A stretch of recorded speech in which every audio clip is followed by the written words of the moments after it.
Hello. I'm very sorry not to be able to talk to you in person and to get your reaction. But 100 years ago, almost to the time exactly, there was a revolution and there was a pandemic, and my father had to leave Belarus. And here we are.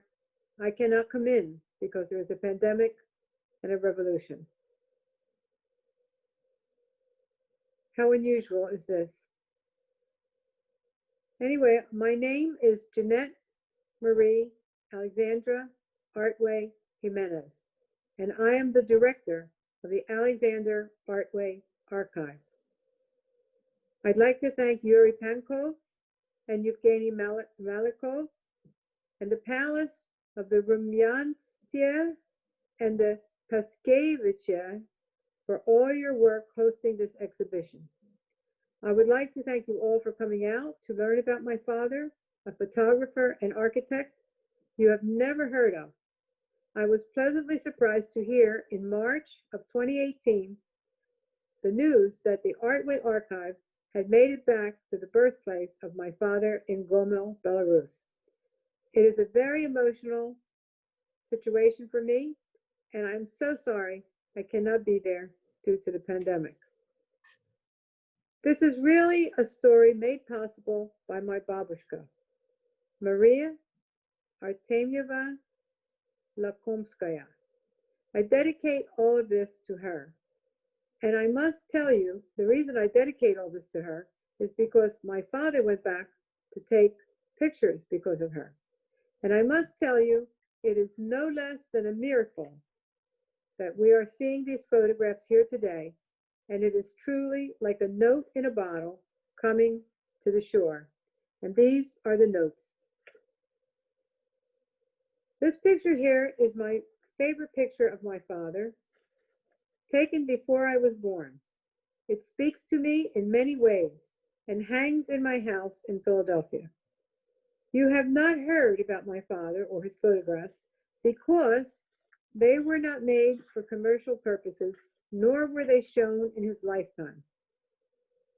They were given to me, or I took them, in August of 1963 when he died.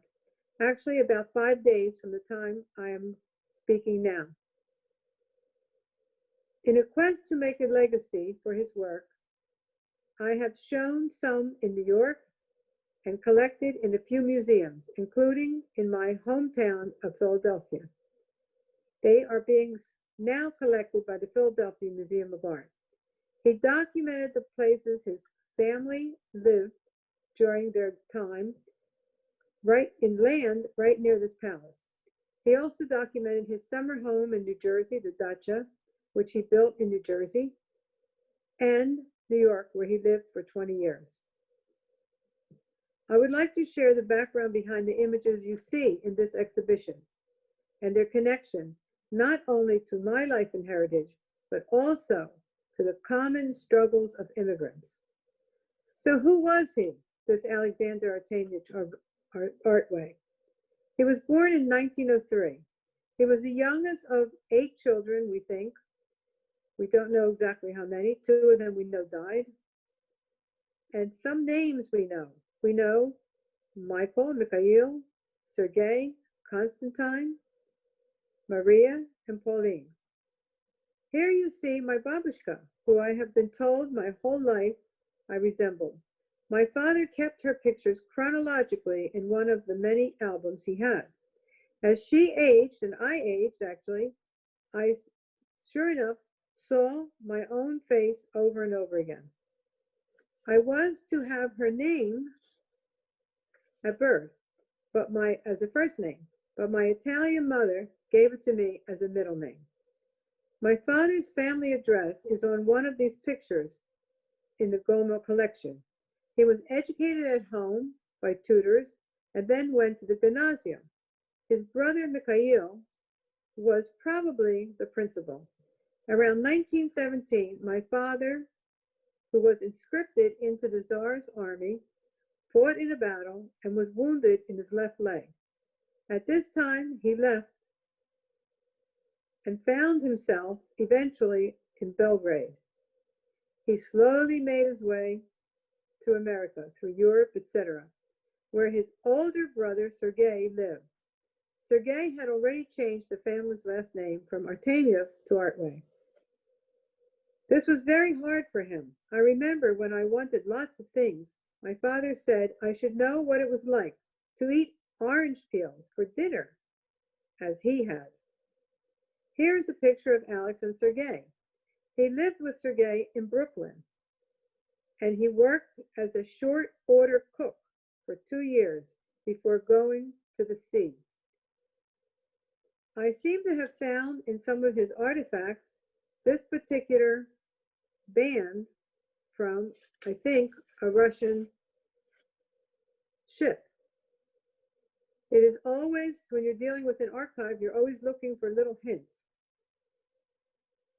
So when he joined the Merchant Marines, which was a cargo shipping situation, it wasn't a military situation, he traveled around the world many times and took many photographs. Eventually, in 1927, he returned home to Belarus to see his mother and his siblings. He stayed for quite a while, and you will notice that these photographs of this time are very warm and loving and happy in many ways in 1927. But the ones from in the United States, particularly New York and so forth at this time, are very cold, mostly without people, just buildings. And I'd like to think that every time there was snow, he went out to take pictures because he missed Belarus. In 1934, my father graduated from New York University as an architect and taught there for some time. Again, in 1937, he returned to Belarus to visit his mother and family. I think he was trying to decide where to live permanently. Here is a picture of the family again now, before this wooden city gate. When he left Gomel this time, he carried a loaf of his mother's bread, which lasted in our household for a very long time. We kept this, and a beautiful flax embroidered shirt that I still have today. I was told that they grew the flax, they made the shirt, and then they embroidered it. In 1940, he received word of his mother's death and decided to settle down and have a family. And then I was born. My father raised me with Russian cultural influences and ways so much that when I meet Russians here in America, they all say the same thing. I can't believe you don't speak Russian. Mostly he gave me literature, the piano, and everything that every person would probably study in Russia. You are so Russian, they say. I cannot believe this.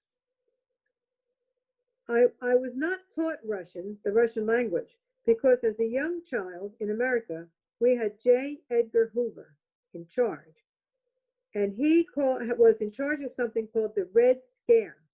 So everyone with any Russian background was considered to be a communist and put in jail. So now, for the past year, with the help of Irina Mozova, who you will hear from shortly, I have been studying Russian with her. However, my Russian, I am too shy to speak anything except Spasibo Bolshoi.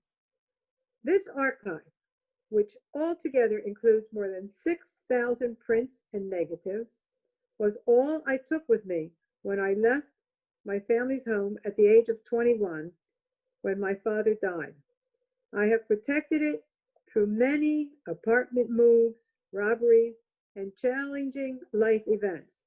Critics have recognized now my father's photographs, including those of Gomel, to be of exceptional quality and have predicted that they will stand the test of time. I invite you to see many more of my father's photographs in the archive on my website, alexanderartway.com. As I continue exploring this archive, I invite you to share any information you have about my family's homeland, relatives, or other details found in these images. You can email me at alexanderartwayarchive@gmail.com. I would very much love to hear from you and your impressions. Спасибо большое. До свидания.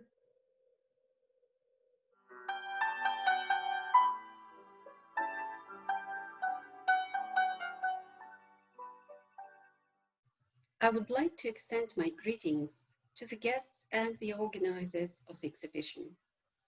My name is Irina Mozova, and I do the translation and research work for the archive. I hope that while looking at the exhibits, you will bear in mind all the historical context behind them, and remember about those tragic events that followed the October Revolution, namely the Civil War, famine, and massive forced immigration.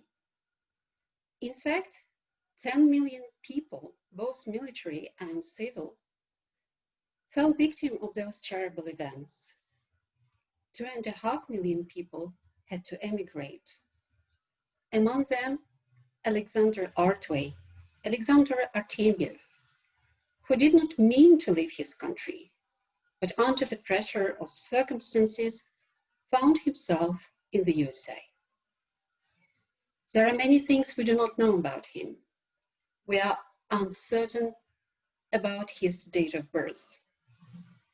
Jeanette showed you a sailor's band from a Russian ship Grimeshi. It turned out to have been a military ship, and it sank off the coast of Japan in 1904 during Russia-Japan War.